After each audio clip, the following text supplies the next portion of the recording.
Gentlemen, I really want to start with a sincere thank you for making me laugh.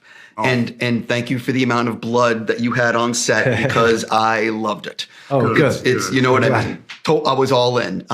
But before we get started on why I get to talk to you guys today, and Nick, last time I spoke to you, I asked you about this at the end. I'm going to ask you about it at the beginning. What do I need to do for Face Off 2? Oh, well, I have to be careful what I say. In fact, they even said to me, the less I know, the better. So you can read between those lines. Sure. I will not pressure you anymore except to say I really, really would love this to happen. And Absolutely. I hope it does. Yeah. Me too. Last time we spoke, I asked you this question, so I'm going to switch over to your partner in crime. If someone has actually never seen anything you've done before, what is the first thing you'd like them watching and why, besides Renfield? Oh, besides Renfield? That was my first answer right there. What would I like them to watch and why? That's a difficult question. I think perhaps watch... The thing that I've been enjoying shooting a lot at the moment is The Great, the show about Catherine the Great. And I guess I played that character for the longest of any characters that I've played, Peter. And so I got to explore a lot within him and kind of unpack it in a way that with other characters I haven't had the opportunity to as much. So perhaps that. Sure. I have my own favorite. Besides Renfield, I just saw him in the menu and I called him. I thought that was very nice. That was fantastic. Yeah. I thought that was one of my favorite movies, if not my favorite movie all year. He was amazing in it. And him with Fiennes, magnificent performance. You know what we should be saying? What? The Weatherman, the film that we did. I got to play Nick's son when I was 14. And that, I think, is a brilliant movie. I think it really stands up. Gore did wonderful work, and Steve, the writer, it was like really funny and dark and twisted, and Nick's performance is hilarious and tragic in it. I was going to say, that's actually an underrated movie. Yeah. Like, I don't think enough people appreciate it. Sure, I agree with that. You know? So I love the recreation of the original Dracula, you guys getting to do those scenes. It's fantastic. Talk a little bit about getting to do those, specifically filming those moments, because it's, you know, that's a huge, that original film it changed cinema. Yeah. And getting to recreate those scenes, I can't imagine what it was like. Well, it was like a bit like ping pong. So what would happen was Nick and I would be on set, and then they would play on video playback and sound playback Dwight Fry, and then we would hear it, and then he would ping pong and recreate it, and then they would do Bela Lugosi, and I would hear it and ping pong and recreate it. So it was like action, playback, action, until we got into this groove, and we had to line it up specifically with the frame from the 30s classic.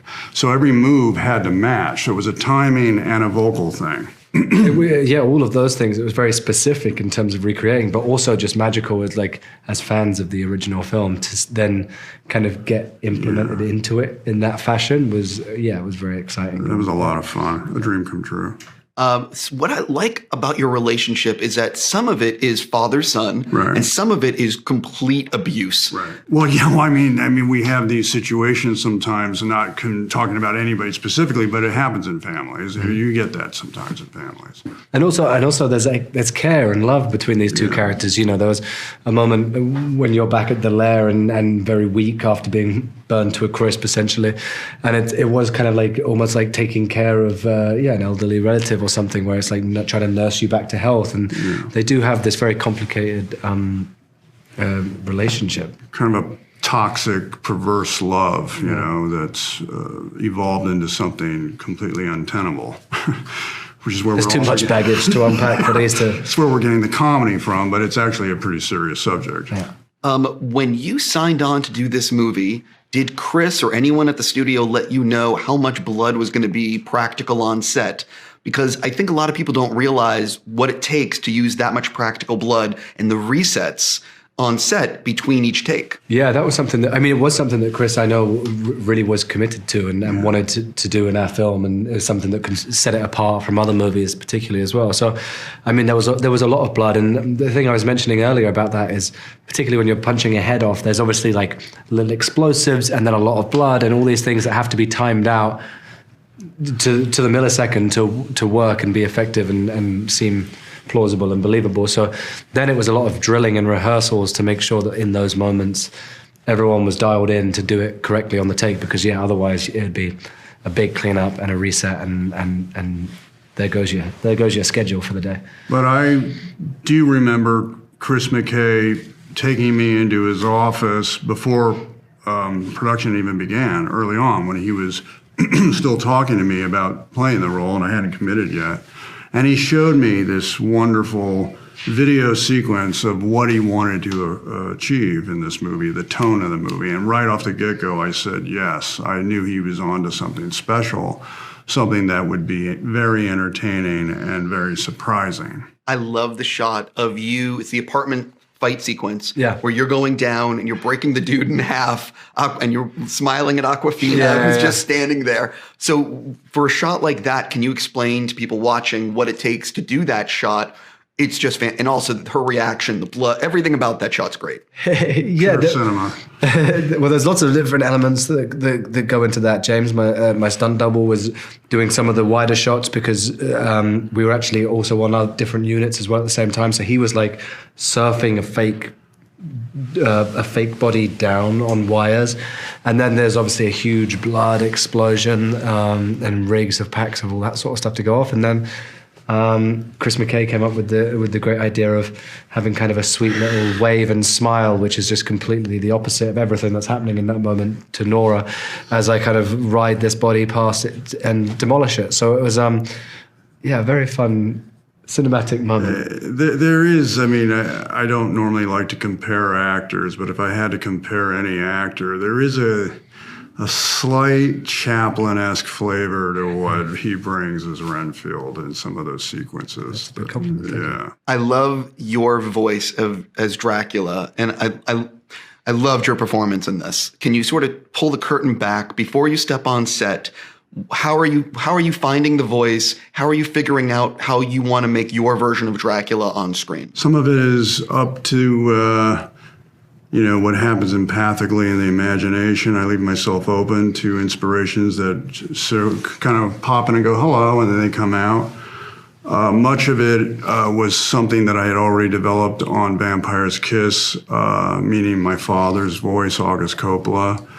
I think that was the main influence. The look, more Christopher Lee, and then with a little Anne Bancroft from Mrs. Robinson thrown in. I thought those were all good models for the character. And then whatever, like I said, it happened accidentally through the imagination and playing the scenes with Nick. When you guys looked at the schedule before filming began, was there a day you had circled, like, this is going to be an amazing day, or this is going to be the most challenging day of the shoot? I mean, because there's like kind of 6 key scenes, I think, between us, 5 or 6 maybe, and all of those were circled in my mind as, their relationship is the core of the movie. So they're the ones that are most important for us to really nail and hit, but also the ones that I was looking forward to most, because I got to work with Nick and bring them to life, and kind of to get to be in those moments. Occasionally I would step out of body and be like, this is incredible. Seeing you in full Dracula mode in those moments was just something that I'll treasure. Yeah. I feel that the scene early on in what we called it the Picasso look for the character, and 20 pounds of makeup with the face and the body, and it was quite extended dialogue. And that was the day that I was most concerned about, that I would have the energy and the wherewithal to get through it. But thankfully it worked out. I read that you saw Nosferatu when you were 5 years old, and it had an impact on you.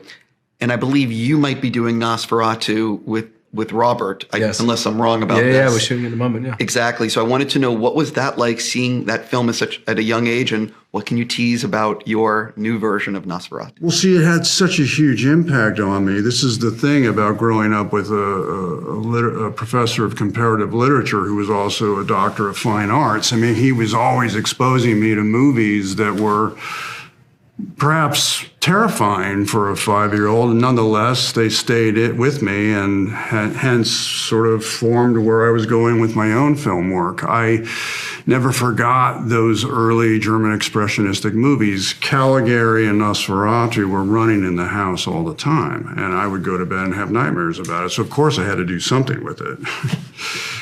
I made Shadow of the Vampire. I did Vampire's Kiss and tried to embody Max Schreck and Count Orlok's moves and all this stuff, I thought Willem was great in Shadow of the Vampire.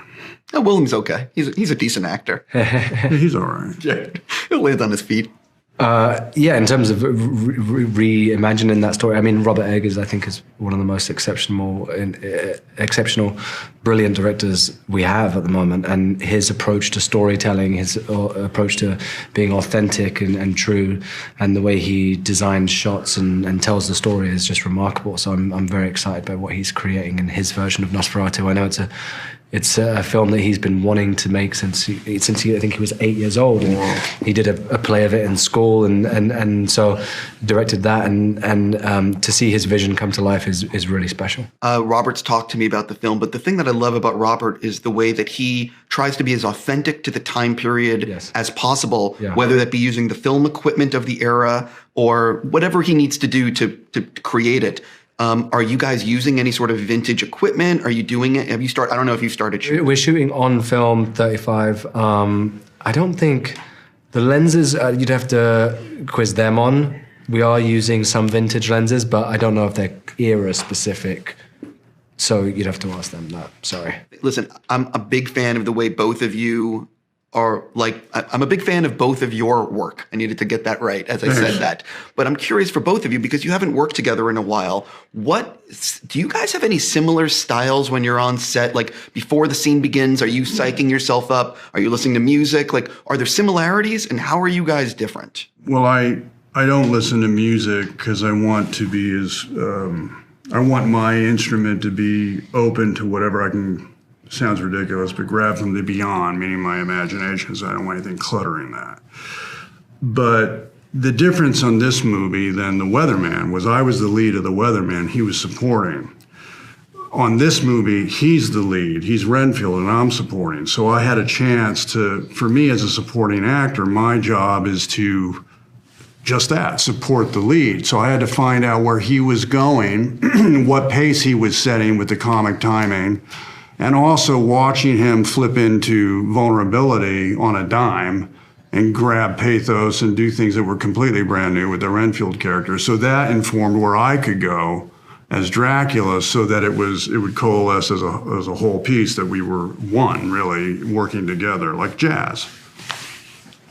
Yeah, I mean, for me, the thing that, when I was 14, working with Nick, it was kind of just an overwhelming experience where you take it all in and can appreciate it, but you can't fully grasp or understand it. So now getting to work with him again as an adult, I was just in awe of the detail and where he draws inspiration from, and the fun that he's having and keeping it fresh and alive within scenes. So those are all things that I'm just like, in the back of my mind, I'm there and I'm trying to give my performance, but also I'm just trying to like filtrate things into my bank to store up, to try and be more like him as an actor and learn and be better at the craft myself. Well, I learned from him. I mean, I always say, stay a student. You're never a master or a maestro. You stay in the student's mind because you'll learn something. I have to wrap, but I just want to give a shout out to Chris Brewster, who did he was incredible. Yeah, he did some great work on this. Oh, yeah. It was important to me that Dracula moved like a cobra or a big cat on attack, and he helped me find that. It was really... those scenes with Dracula on attack were very carefully designed with Brewster. On that note, I'm going to say congratulations. Thank you. Thank you so much for your time.